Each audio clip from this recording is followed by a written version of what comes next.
friends, in this video I am going to teach you how to paint still life using just primary colors. Since I am painting just a vase, it makes it actually quite simple.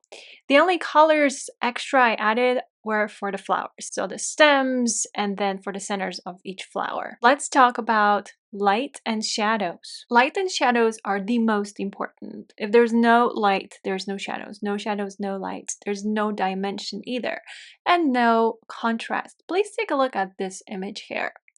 I marked specifically the areas that need to stay much lighter. When you have something darker and right next to it you have light, that's your contrast right there. The easiest way for something like this is actually to use masking fluid for watercolors. Where you see the biggest highlights in this painting is exactly where I placed masking fluid for watercolors, because I knew that once I remove masking, I'm going to have really strong contrast. So contrast inside the glass, the vase, but also like over the flowers. So in this step, I am going to use masking fluid for watercolors. Just FYI, when you do use masking fluid for watercolors, use an old brush you don't care about. Looking at the reference, I am looking for the lightest areas that I can see over the vase, and I'm just using the masking to highlight those for later. And so once I remove the masking and that dries, then I'll be able to freely paint pretty much everywhere. I will still think about light and shadows, where I can place the colors, the primary colors, yellow, blue, and red together, basically, because when we mix the colors together, we create a shade of gray. Before you begin painting, make sure your color palette is ready to go. So you want to have your colors pre-diluted with water. So red, blue, yellow. Next step is to wet the paper. And because I used masking fluid for watercolors, I don't have to worry about staying away from any areas, because masking fluid is preserving that area for me to stay paper white. Something I've been teaching for years is how to create your own shade of gray instead of using gray straight out of a tube. When you mix the primary colors together, red, blue, and yellow, you create a shade of gray, and that gray can be a yellow gray, blue gray, or red gray. It will be way more natural than using a gray straight out of a tube. When you're ready, you start applying colors wet on wet. But which areas, right? Again, you're looking for the darkest areas that you can see, the most shadowed areas. That's where you want to apply colors. And when you do apply a darker shade next to that area where you apply masking, once you remove the masking, you see a great contrast. So again, the idea is to apply that blend of yellow, blue, red, your shade of gray, toward the shadowed areas over the vase. We'll also use that same blend for the background. You also want to use a larger brush for more coverage, because you don't want to spend time just using that tiny brush to cover a background when the paper is drying.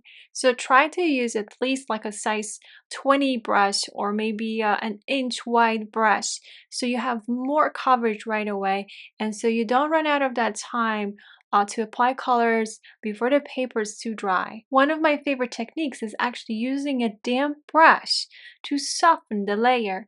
This doesn't always work because the paper needs to be shiny wet. It has to be still nice and wet. If you use it too late, when the paper feels damp, you start to lift the colors, but softening the layer creates softness in your painting. Once done applying colors toward the background and the vase, it's time to apply colors toward the flowers. The same thing. We're looking for the most shadowed parts in each petal, between the petals. That's where you want to apply the colors wet on wet.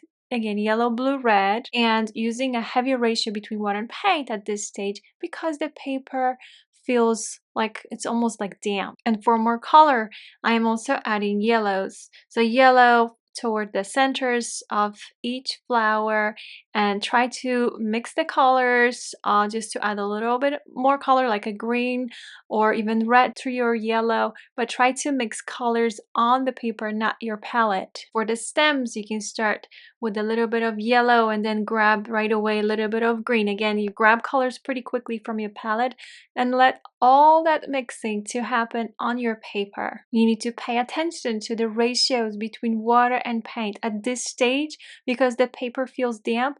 I am actually using cream top-like ratio between water and paint. If I use more diluted paint with water, something that feels like milk-like ratio, I will be creating blooms. Because the paper is still slightly wet, I continue working on the flowers and on the vase. And because I have that time, I'm applying more contrast. I'm working on more contrast, and this is all the same colors. So yellow, blue, red, so my primary colors. And it's just a matter of how much yellow or blue or red I add to that blend to determine if it's a yellow gray or blue gray or red gray. I'm also using a smaller brush because I just need to add contrast toward like smaller areas and maybe between the petals and so on. Once my paper is dry, I remove masking fluid for watercolors. This is a cement pickup eraser. I'm using it instead of a regular eraser. If you would like to watch a full class, please join me on Patreon, www.patreon.com/MariaMorjane, and I hope to see you there. Thank you so much for your time.